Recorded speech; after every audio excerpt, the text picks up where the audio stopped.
Hello everyone, आज हम discuss करने वाले हैं central university of south Bihar के एडमिशन फॉर्म्स और एलिजिबिलिटी क्राइटेरिया के बारे में बात करने वाले हैं 2023 के लिए। तो सबसे पहली चीज़, अगर आप CUET के थ्रू एडमिशन लेना चाहते हैं, जैसे कि आप लोग को पता है कि सारी सेंट्रल यूनिवर्सिटीज़ में एडमिशन CUET के थ्रू होना है और 2022 में भी हुआ। ये 2022 का eligibility criteria same eligibility criteria 2023 के लिए रहने वाला है। चाहे आप BA-BEd प्रोग्राम में एडमिशन लेना चाहते हो 4 ईयर इंटीग्रेटेड, या फिर BSc-BEd, या फिर BA-LLB ऑनर्स में 5 ईयर इंटीग्रेटेड प्रोग्राम, तो आपको एलिजिबिलिटी क्राइटेरिया फुलफिल करना पड़ेगा। चलिए पहले मैं आपको एलिजिबिलिटी क्राइटेरिया को ब्रीफ करके फटाफट बता देता हूँ।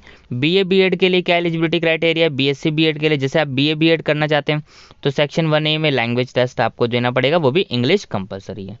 सेक्शन 2 में आपको क्या क्या डोमेन चूज करने हैं, teaching aptitude, history, geography, political science plus economics, और सेक्शन 3 में जनरल टेस्ट। ये सारे टेस्ट आपको देने, ध्यान रखना है जो मेरिट लिस्ट प्रिपेयर होगी वो सारे टेस्ट को प्लस करके प्रिपेयर होगी। यहाँ पे आपको देखिए नोट में लिखा हुआ है, appearing in the specified paper is mandatory as mark of section 1A and 2 and will be taken into consideration for preparation of merit list. तो आपको सारा, और दूसरा क्राइटेरिया क्या है, क्लास 12 में आपके 50% मार्क्स होने चाहिए अगर आप जनरल, OBC, EWS कैटेगरी से, और अगर आप SC, ST, PWD कैंडिडेट है तो 45% मार्क्स आपके क्लास 12 में होने चाहिए। ऐसे ही BSc-BEd का एलिजिबिलिटी क्राइटेरिया है, और ऐसे ही BA-LLB का।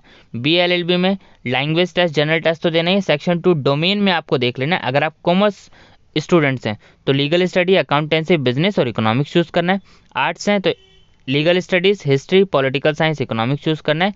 और अगर आप साइंस स्ट्रीम से हैं तो legal studies plus physics plus chemistry plus biology या फिर मैथमेटिक्स। अगर आपके पास PCB है तो PCB चूज़ करना है, PCM है तो PCM चूज़ करना है।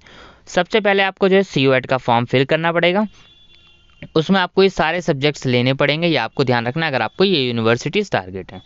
दूसरी चीज़, CUET के एप्लीकेशन फॉर्म में आपको इस यूनिवर्सिटीज़ को कंसीडर करना पड़ेगा, वहाँ पे इस यूनिवर्सिटीज़ को ऐड करना पड़ेगा। तीसरा, आपको जो है यूनिवर्सिटीज़ का सेपरेट फॉर्म भी फिल करना होगा। जैसे ही CUET का एग्ज़ाम हो जाता है, रिजल्ट आ जाता है, उसके 2-3 बाद ही फॉर्म्स निकलना शुरू हो जाते हैं। तो जैसे ही फॉर्म्स निकलेंगे वो आपको अपडेट कर दिया जाएगा।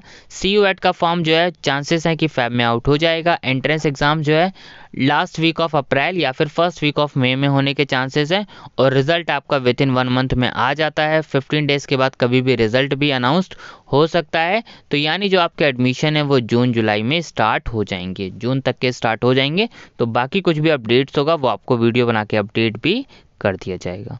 Thank you.